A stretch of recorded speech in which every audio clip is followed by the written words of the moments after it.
The room smelled like power. Not metaphorically.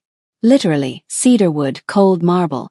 And something underneath it all that had no name but sat in the chest like a warning. This was what money that had never been questioned smelled like. This was what it felt like to be inside a world that operated by rules no one had written down because no one needed to. Melissa had been in rooms like this before. She had never made it out of them clean. She kept her eyes forward, her breathing even. Her hands perfectly steady as she crossed the length of the dining room with the morning tea. The estate was still quiet at this hour. That heavy, loaded quiet that lives just before the day begins and everything becomes impossible to take back. She reached across the table. And her sleeve slipped. 2 inches. Maybe 3. Enough. The bruise was ugly. Deep purple at the center, bleeding into sickly green at the edges. The kind of mark that doesn't come from bumping into a doorframe. The kind that comes from fingers. From intention. From someone who wanted to leave a reminder on her skin. She pulled her sleeve down fast. But not fast enough. The entire room shifted. Not loudly, not dramatically.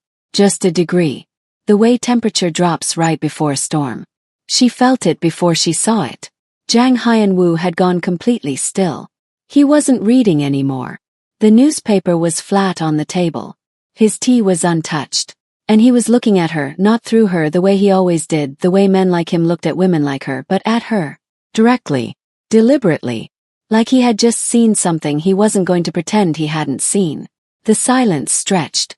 "That bruise," he said, and his voice was quiet the way a locked door is quiet. "Wasn't there last night?" The words landed slow and heavy, the way the truth always does when someone finally says it out loud. Melissa felt the ripple move all the way through her body, and she understood in that moment that everything was about to change. Welcome to Afro-K Romance Fairy Tale. On today's episode you get a dose of betrayal, power, romance, love, unexpected encounters and a beautiful beginning. If this is your first time here, make sure to like, subscribe, click the notification icon to get a reminder when new amazing stories drop, and send this story to friends and family who you think would love to watch it. And also tell me in the comments which city you're watching from. I'd really love to know. Now let's dive back into this amazing story. Melissa Gold did not panic. She had trained herself out of panic a long time ago. Panic was a luxury that belonged to women who had safe places to retreat to. She had not had one of those in 4 years. So instead of panicking, she did what she always did. She counted her breath. She kept her face neutral. She straightened slowly and met his eyes with the practiced calm of a woman who had survived far worse than a man's gaze. "I walked into a shelf," she said. "In the storage room. It was dark." Hyun-woo said nothing. He just looked at her. That still, unhurried look that she was beginning to understand was not coldness. It was something more unsettling than coldness. It was patience. The kind that has already decided it will get what it wants and is simply waiting for the world to catch up. "I'll be more careful," she added. "I didn't ask you to be more careful." The words were quiet. Almost gentle. Almost. "I asked who did it." Something moved through her chest. Fast and uninvited, like a bird startled out of tall grass. She pressed it down. Hard. "No one did anything, sir," she said. "It was an accident." He held her gaze for 3 more seconds. She counted them. Then he picked up his newspaper. Opened it. Like the conversation was over. "Go finish your rounds," he said. Left. She walked the full length of the east corridor before she let herself exhale. Her hands, those perfectly steady hands she had trained so carefully, were trembling slightly at the fingertips. Not because he had frightened her. Because he hadn't believed a single word she said. And the way he had looked at her, like he was going to find out the truth whether she offered it or not, told her something that changed everything. Jang Hyun-woo had been paying attention to her. Not today. Not just this morning. Before. He had been watching long enough to know that the bruise was new. Long enough to notice the difference between last night and this morning. Which meant that all 3 weeks she had spent being invisible inside this estate. Every careful move, every practiced smile, every deliberately unremarkable moment. He had seen all of it. She stopped walking. Stood completely still in the middle of the corridor with the morning light coming through the high windows and landing on the floor in long gold strips. She had come into this estate with one mission. One purpose. She had a plan, clean, tight, almost complete. She was days away from what she needed. And now the most dangerous man in the building had just told her, without saying it in so many words, that she had never once been invisible to him. She pressed her back against the wall, closed her eyes, thought about Park Sung-eun, about what he had taken from her, about the ledger with his name on it and what it meant and why she had sacrificed everything to get here. She thought about all of it deliberately, like pressing on a bruise to remember it still hurts. Then she opened her eyes, straightened her uniform, and walked back into the day like nothing had happened, because that was what Melissa Gold did. She survived. What she didn't know, what she had absolutely no way of knowing as she disappeared around the corner, was that back in the dining room, Jang Hyun-woo had set his newspaper down again the moment she left. He sat in the quiet for a moment, thinking. Then he picked up his phone and made one call. "The new housekeeper," he said when the line connected. "Melissa Gold. I want everything. And I want it done quietly." He hung up, lifted his tea, took the first slow sip. And somewhere behind those unreadable eyes, something that had been dormant for a very long time shifted. Just slightly. Just enough. The next 3 days were a performance. Melissa played her part perfectly. Quieter than before. More careful. She reduced her movements in the restricted wings, kept her interactions short, her expressions pleasant and empty. She was the ideal employee. Present without being noticed. Efficient without being memorable. She was also running out of time and she knew it. Whatever Hyun-woo had set in motion with that phone call, it was moving. She could feel it the way you feel something behind you in the dark. Not seen, not heard, but absolutely real. She had maybe 72 hours before whoever he had called came back with something that unraveled everything. She needed the document. The one in the restricted East office. The one she had been circling for 3 weeks. Waiting for the right window. The window was now. On the second evening she almost made it. She had timed it carefully. The security rotation, the staff dinner hour, the 12-minute gap between patrol checks that she had mapped over 2 weeks of quiet observation. She moved through the corridor with a cleaning cart, unhurried, deliberate, a woman doing exactly what she was employed to do. She was 2 doors away from the East office when Mr. O stepped out of the shadow at the end of the hall. He didn't touch her this time. He didn't need to. He just stood there, small, still, with that particular smile that men wear when they are certain of their power over you, and said quietly, "You're in the wrong wing, Miss Gold." She stopped the cart, looked at him. "I have rooms to clean in this wing," she said. "Not tonight," he said. "Tonight you go back to your quarters. You rest. You think carefully about whether this position is still worth what it's costing you." He glanced at her arm, at the sleeve covering the bruise. "Mr. Park sends his regards," he said. Then he walked away. Melissa stood in the corridor for a long moment after he disappeared. Her jaw was tight. Her eyes were dry. She had long since run out of tears for Park Sung-jin. She had used the last of them in a bathroom in Busan 18 months ago and made herself a promise she had not broken since. She turned the cart around, went back to her quarters, sat on the edge of the narrow bed in the dark and thought. She was not defeated. She needed to be clear about that. Not in a proud way, not in a stubborn way, but in the way of a woman who has learned to measure her resources accurately and spend them wisely. She was not defeated. She was recalibrating. But she was also alone in a house full of people who served one man, being watched by another man's operative, running out of time from a third direction. She lay back on the bed and stared at the ceiling. And then, because she was honest with herself even when it was inconvenient, she let herself think about Hyun-woo. About the way he had said, "I didn't ask you to be careful." About the patience in his eyes when he looked at her. About the fact that in 3 weeks inside this estate, surrounded by staff who looked through her and guards who catalogued her and Mr. O who watched her like a problem to be managed, Jang Hyun-woo was the only person who had looked at her like she was a person worth understanding. She hated that it mattered. She hated that she had noticed. She closed her eyes. She was here for the truth, for justice, for the version of herself that Park Sung-jin had tried to erase. She was not here for dark eyes and unreadable silences, and a man who noticed things no one else bothered to see. She was absolutely not here for that.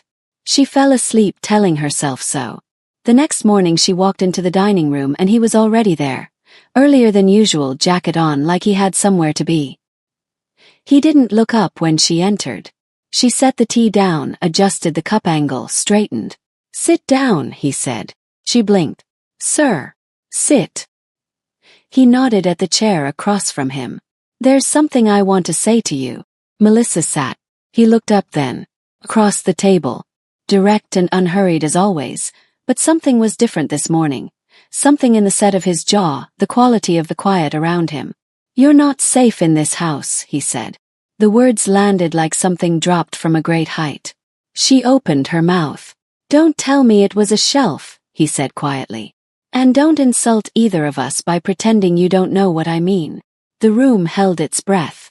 Melissa looked at Jang Hyanwoo, this man she had come here to use, this obstacle she had filed under means to an end, and felt something inside her chest crack open. Just slightly. Just at one edge. "I don't know what you're referring to," she said. It was the weakest lie she had ever told. He knew it too. She could see it in his eyes. That almost expression, that thing that lived just beneath the surface of his face and almost never made it all the way out. "Someone in my house put their hands on you," he said. Very quietly. Very carefully. Like each word was being placed exactly where it needed to land. "I don't allow that. Whatever else you think about me or this place, I don't allow that." Melissa said nothing. Because there was nothing to say. Because Jang Hyanwoo had just done the one thing she had not prepared for. Had not accounted for in 8 months of planning. Had no defense against whatsoever. He had been decent to her. And it broke something open that she had no idea how to close. She didn't sleep that night. Not because of Mr. O. Not because of the deadline closing in around her like walls. She had learned to sleep through fear a long time ago. Fear was just noise, and noise could be managed. She didn't sleep because of what Hyanwoo had said. "I don't allow that." 4 words. Simple. Quiet. And yet they had moved through her like something she hadn't felt in so long she had almost forgotten it had a name. She lay in the dark and made herself think clearly. Hyanwoo knowing someone had hurt her was not the same as him knowing who. It was not the same as him knowing why.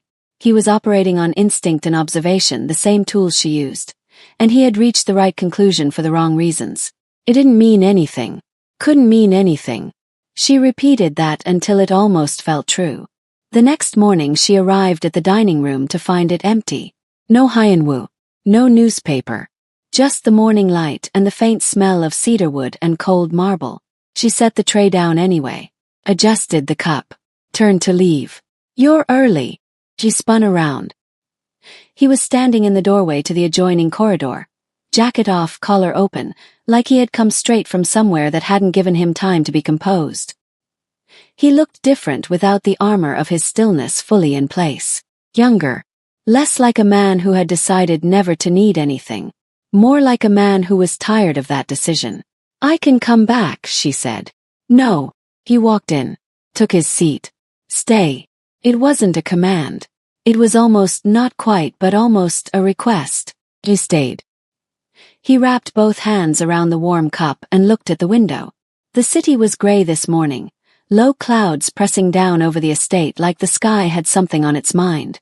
"How long have you been in Seoul?" he asked. She blinked. 4 years. "You like it here." "I liked what it was supposed to be," she said. And then stopped. 'Cause that was true. That was actually completely true. And she hadn't meant to say it. He turned and looked at her. Something shifted in his expression. Not much. Just enough to change the whole feeling of the room. "What was it supposed to be?" he asked. And the way he asked it, quiet, genuine, like he actually wanted to know and had nowhere else to be, made Melissa Gold do something she had not done in 4 years of careful survival. She answered honestly. "A beginning," she said. "I came here for a beginning." The silence that followed was different from the other silences. Softer somehow. Less like a locked door and more like an open window. "Did you find one?" he asked. She looked at him across the table. This man she had come to this house to expose, whose world she was here to dismantle, whose trust she was systematically working to earn for reasons that had nothing to do with him and everything to do with a debt she was owed by someone else. "I don't know yet," she said. It was the most honest thing she had said since she walked through the service entrance 3 weeks ago. Hyun-woo nodded slowly. Like that answer made sense to him. Like he understood something about beginnings that hadn't worked out the way they were supposed to. He picked up his tea, looked back at the window, and Melissa stood in that quiet dining room and felt the ground shifting under her feet, slowly, irrevocably, in a direction she had not planned for and could not afford. She found the opening she needed that afternoon. Hyun-woo was out. The East Wing was running a reduced staff rotation. She had noted it 3 days ago and filed it carefully. Mr. O was not on the grounds. She had confirmed that twice. 12 minutes. That was all she needed. She moved quickly but without rushing. Urgency and panic looked the same on security cameras, and she knew the difference mattered. The cleaning cart, the East Corridor, the restricted office at the end of the hall that she had been circling for 3 weeks like a planet caught in orbit. The lock was a card system. She had the duplicate. A copied access card she had lifted from the head housekeeper station on her second day and spent a week and a half waiting for the right moment to use. The door opened. She was inside in 4 seconds. The office was exactly as she had expected from the architectural plan she had memorized. Large desk, filing cabinets along the left wall, a secondary safe behind the landscape painting that every man with something to hide put behind a landscape painting. She didn't need the safe. She needed the third filing cabinet. Bottom drawer. The one that held physical copies of partnership agreements that had never been digitized because some things were too sensitive for servers. She found it in 40 seconds. Park Sungjin, Jang Hyun-woo. A joint venture agreement dated 3 years ago. Witnessed. Notarized. Her hands were steady. Her breathing was even.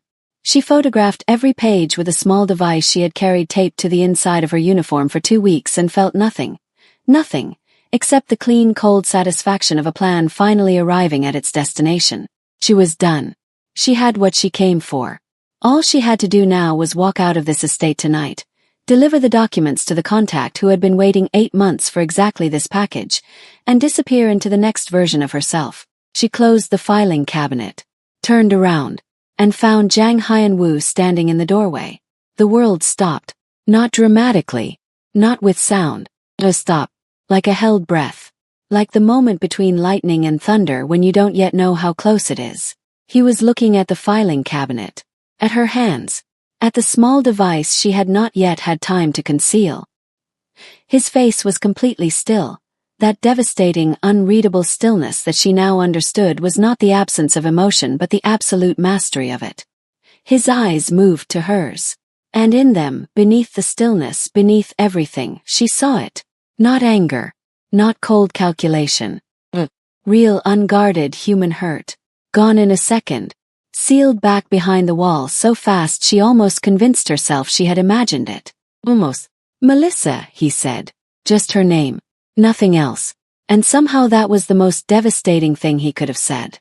She opened her mouth. Closed it.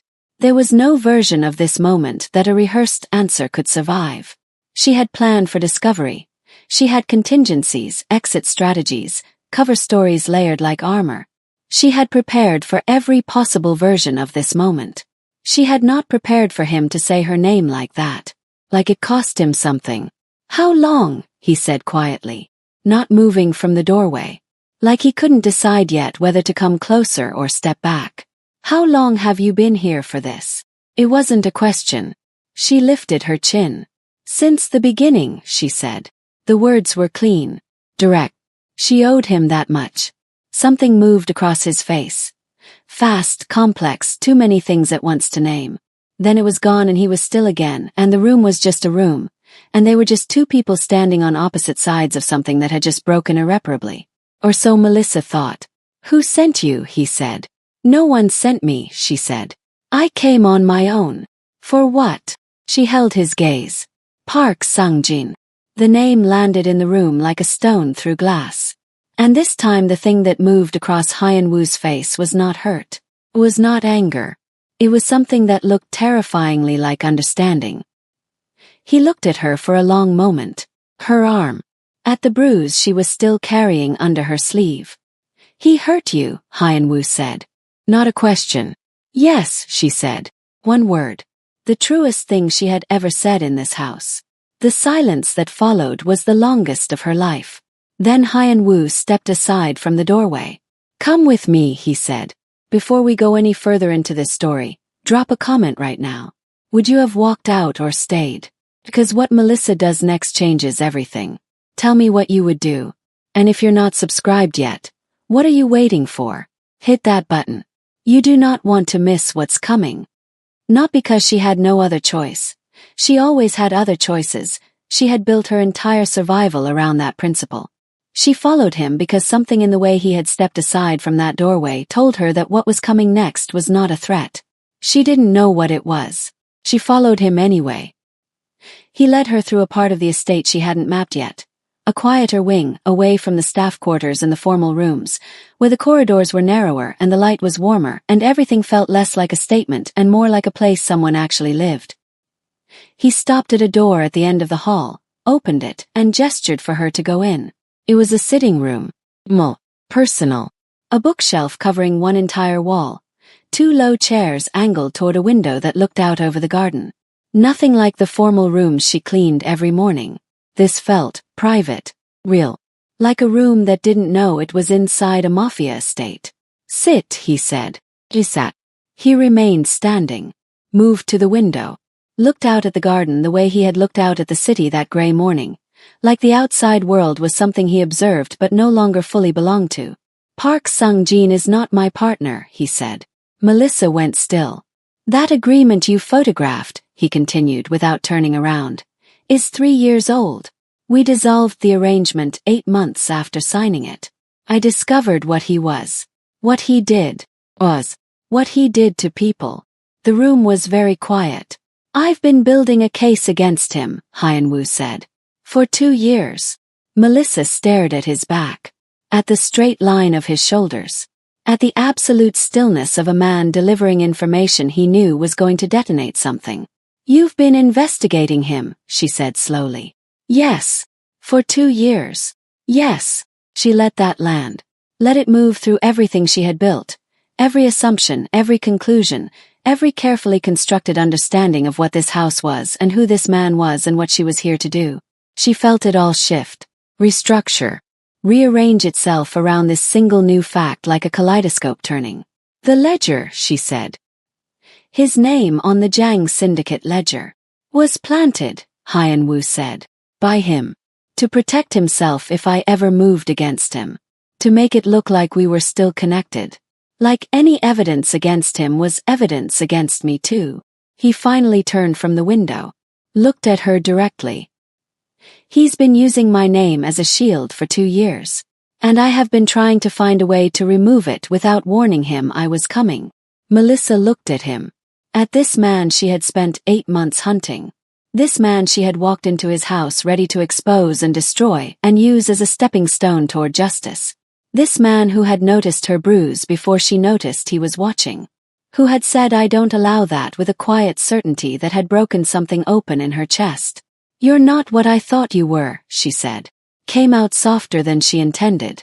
Something moved across his face. "Neither are you," he said. The silence between them was different now. Not the charged silence of discovery or the brittle silence of confrontation. Something gentler. More dangerous in a completely different way. "He has someone inside this house," Melissa said. She kept her voice even. Professional. Because they needed to stay in that lane, information, strategy, facts. Not whatever else was quietly happening in this room that she was not going to name. "Mr. O. He's been reporting to Park Sung-jin since before I arrived. He's the one who," she stopped. "Who hurt you?" Hyun-woo said. "Yes." He nodded once, slowly. And the quality of his stillness changed. Became something colder, more deliberate. The stillness of a man making a decision. "How long have you been running from him?" Hyun-woo said. 4 years, she said. Under different names. In different cities. He paused. "He always finds the people who try to leave." "Not this time," Hyun-woo said. 3 words. Quiet. Absolute. Like a door closing on every version of events where Park Sung-jin won. Melissa looked at him across the small private room with the books and the warm light and the garden outside the window and felt something she hadn't felt in 4 years. Real, irrational, completely inconvenient safety. In the sitting room of a man who ran a criminal syndicate, who she had broken into whose office not 20 minutes ago, who had every reason in the world to put her out on the street and every reason beyond that to do worse. She felt safe. And because she was Melissa Gold and she had survived by being honest with herself even when it hurt, she let herself feel it. Just for a moment. Just in the private space behind her eyes where no one else could see. "Why are you helping me?" she said. Hyun-woo looked at her for a long moment. Something moved behind his eyes. That complex, layered thing that she was beginning to learn was his version of vulnerability. Something he did not show often. Something he was choosing carefully and deliberately to show her now. "Because someone should have," he said simply. "A long time ago. She should have left that night. She had what she came for. The photographs, the evidence, the contact waiting for her delivery. She had her exit strategy memorized.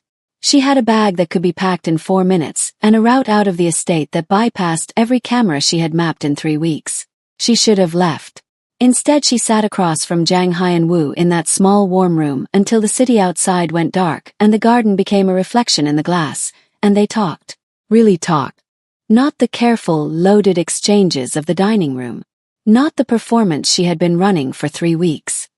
He told her about the Jang Syndicate, what it was, what it had been under his father, what he had spent 6 years trying to quietly dismantle from the inside without the whole structure collapsing on the people caught within it. He told her about Park Sung-jin, how they had met, how the partnership had seemed legitimate, how he had discovered the truth in pieces over months and what each piece had cost him. She told him about Abuja, about Seoul, about the scholarship and the piano and the girl she had been before she learned that some men treat a woman's brightness like something to extinguish. She didn't tell it like a tragedy. She told it the way she had learned to carry it, with a kind of clear-eyed practicality that did not ask for pity. He didn't offer pity. He offered something better. He listened like what she was saying mattered. Like she mattered. Not her usefulness, not her beauty, not what she could give him or what she represented. Or the specific, complicated, extraordinary person inside the uniform and the false name and the carefully constructed survival. At some point the tea came, brought by a staff member who knocked quietly and left quickly and asked no questions about why the master of the house was sitting in the private room with the housekeeper at 10 o'clock at night. At some point Melissa realized she had been talking for 2 hours. She stopped, looked at him. He was watching her with that expression, the one she had no word for, the one that lived just beneath his surface and almost never made it all the way out. It was out now, fully, without the wall. "You're staring," she said. "I know," he said. He didn't stop. Her heart did something complicated. "Hyun-woo, don't," he said quietly. "Don't tell me it's complicated. Don't tell me there are reasons. I know there are reasons." He leaned forward slightly, just slightly. "I've spent 6 years making decisions based on reasons. I'm tired of it." The air between them was warm and still and full of something that had been building since the morning she walked through the service entrance with her rehearsed story, and her hidden mission, and her 3 weeks of careful invisibility that had fooled everyone except him. "This is not a good idea," she whispered. "No," he agreed. "It isn't." He reached across the small space between them, slowly, giving her every opportunity to move away, and touched, just touched with the back of 2 fingers, the place on her jaw just below her cheekbone. Barely contact. The gentlest thing she had ever felt from a man's hand. She didn't move away. "Melissa," he said. Just her name. The way he had said it in the office doorway, like it cost him something. Like he had been saving it. "This changes nothing about the situation," she said. Her voice was not as steady as she needed it to be. "I know," he said. "Park Sung-jin is still out there. I know. Mr. O is still in this house. Not for long," he said. And the quiet certainty in that, the absolute undecorated promise, moved through her like heat. She looked at him. This man who was not what she had thought he was. This man who had seen her from the beginning and said nothing and waited. This man who had noticed a bruise on her arm and made it his business when the entire world had spent 4 years making her invisible. She made a decision. Not the careful, calculated kind she was good at. The other kind. The kind that lives in the chest and bypasses the mind entirely. She closed the remaining distance between them. And when she kissed him, it was not soft or tentative or uncertain. It was the kiss of a woman who had survived 4 years of running and was finally, in the most unexpected place imaginable, choosing to stop.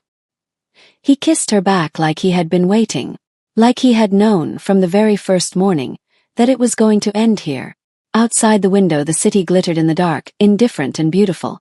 And in a small warm room at the heart of the most dangerous estate in Seoul, two people who had both spent years being careful chose, for one suspended and irreversible moment, not to be. Morning came the way it always did in the Jang estate. Cold light through tall windows. The smell of cedarwood and marble. The quiet that lived before the day began and made everything feel possible and impossible at the same time. Melissa stood at the window of her staff quarters and watched the garden come into focus as the darkness lifted. She had not slept. Not because of fear this time. Not because of deadlines or contingencies or the constant low hum of a plan running out of runway. Because of him. Because of the way he had said her name. Because of the way he had touched her jaw like she was something worth being careful with. Because of everything that small warm room had held last night that she had absolutely no framework for and no safe place to put. She pressed her forehead against the cool glass. She was a woman with a mission. A woman with a contact waiting. A woman with photographs on a device taped to the inside of her uniform and 4 years of survival riding on the next 48 hours. She was also, helplessly and inconveniently, a woman who had kissed Jang Hyun-woo in a room full of books and warm light and felt the ground shift permanently beneath her feet. She needed to think. She needed to be smarter than her feelings. She had always been smarter than her feelings. She pushed off the window, straightened, began to plan. She found Hyun-woo in the main corridor at 7 in the morning moving with purpose. Jacket on, jaw set, the full armor of his composure back in place. 2 of his senior staff flanked him. He stopped when he saw her. The 2 of them looked at each other across the corridor for exactly 2 seconds. A whole conversation happened in those 2 seconds. She saw it move through his eyes. The acknowledgement, the warmth, the deliberate and necessary setting aside of warmth because the day required something different from both of them. She gave him a small nod. He returned it. Then, "Mr. O has been removed from the estate," he said. Quiet. Direct. For her ears. As of an hour ago. She felt something release in her chest. "And Park Sung-jin. My people moved tonight," he said. "The case is complete. It has been complete for 6 weeks. I was waiting for one final piece." He paused. "You found it for me." She stared at him. The partnership agreement. The original. The one he thought was the only physical copy. Something moved in his expression. That almost smile that she was beginning to understand was one of his rarest things. He destroyed his own copy 2 years ago. "He didn't know I kept mine." Melissa let that settle. Let the full shape of it assemble in her mind. 8 months of her planning, 3 weeks of her risk, and Hyun-woo had been 2 steps ahead of all of it, moving quietly toward the same destination from the opposite direction. "You could have told me," she said. "You could have told me," he said back. She almost smiled. "Almost. What happens now?" she said. "Tonight Park Sung-jin answers for everything he has done," Hyun-woo said. "To every person he has done it to." His eyes held hers. "Including you. For years. 4 years of running and hiding and rebuilding and carrying a name that wasn't hers and a mission that had cost her everything. 4 years of being a woman that Park Sung-jin had tried to erase." She felt it move through her. Not dramatically, not in a wave. Quietly. The way relief actually arrives when it is real. Like something setting down a weight it had been carrying so long it had forgotten what it felt like not to. Her eyes went bright. Just briefly. Just for a moment. She blinked it back. "Melissa," Hyun-woo said softly. "I'm fine," she said. "I know you are," he said. "That's not why I said your name." She looked at him. And there it was again. That expression, full and unguarded, the wall completely down. In the middle of the corridor. In front of his staff. In the full light of morning with the whole complicated day ahead of them. He was not hiding it. He was choosing deliberately and openly, not to hide it. Something expanded in her chest so suddenly it almost hurt. "We have things to discuss," she said carefully. "After." After, he agreed. The word was a promise. That night the Jiang estate was quiet. Whatever Hyanwu set in motion happened in the way that things happened in his world. Without drama, without visible machinery, with the clean efficiency of a man who had been planning for a very long time and executed without hesitation when the moment arrived. Melissa sat in the small warm room with the books and waited. At 11:15 her phone lit up. A message from her contact, 3 words. "It is done." She set the phone down on her knee, looked at the bookshelf, at the garden beyond the dark window, at the room that had held, just last night, the most honest conversation she had in 4 years. Park Sung-jin was finished. The evidence, hers and Hyanwoo's combined, 2 separate investigations arriving at the same truth from opposite sides, was more than enough.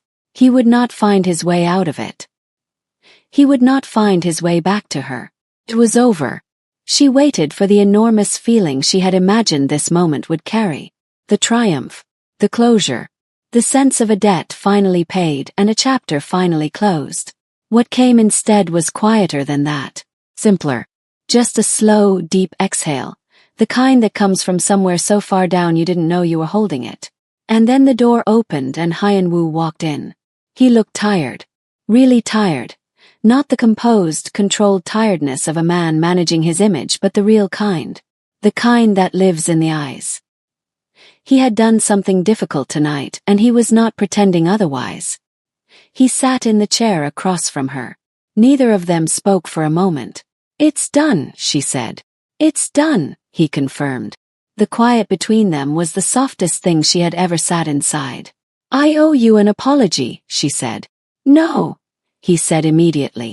"I came into your house under false pretenses. I lied to you for 3 weeks. I broke into your office. Melissa." His voice was gentle but firm. "You were a woman trying to survive. You used every tool you had. I would have done the same. I have done the same." She looked at him. "The question," he said carefully, "is not what brought you here." He held her gaze. "The question is what you want to do now that it's over." And there it was. The real question. The one underneath everything. Underneath the mission and the bruise and the ledger and the photographs and the small warm room and the kiss that had rearranged something in her permanently.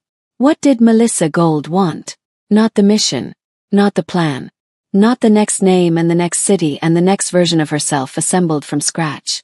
What did she really honestly, in the private space behind her survival, want? She looked at Jang Hyanwoo. At the tiredness in his eyes and the warmth underneath it. At the man who had seen her from the very first morning and waited, patiently, unhurriedly, for her to see him back. "I want to stop running," she said. It was the simplest thing she had ever said. He reached across the space between them, slowly, the way he always moved, giving her every opportunity to decide, and took her hand. Not dramatically, not like a declaration, just held it, like it was something he intended to keep doing. She looked down at their hands, his pale and steady, hers, dark and equally steady. 2 people who had spent years being the stillest thing in every room they entered, finally, choosing to be still together. "This is still complicated," she said quietly. "Extremely," he agreed. "Your world is not a simple place. Neither is yours. I don't even know if Melissa Gold is the name I want to keep." "Then we'll find you a new one," he said simply. "One that fits." She looked up at him. And for the first time since she walked through the service entrance of the Jiang estate with her rehearsed story and her hidden mission and her careful, practiced, impenetrable composure, Melissa Gold smiled. Not the professional one. Not the warm and empty performance she had deployed 100 times in 3 weeks. The real one. The one that started in her eyes before it reached her mouth and changed her whole face when it arrived. Hyanwoo looked at it like it was the most remarkable thing he had ever seen.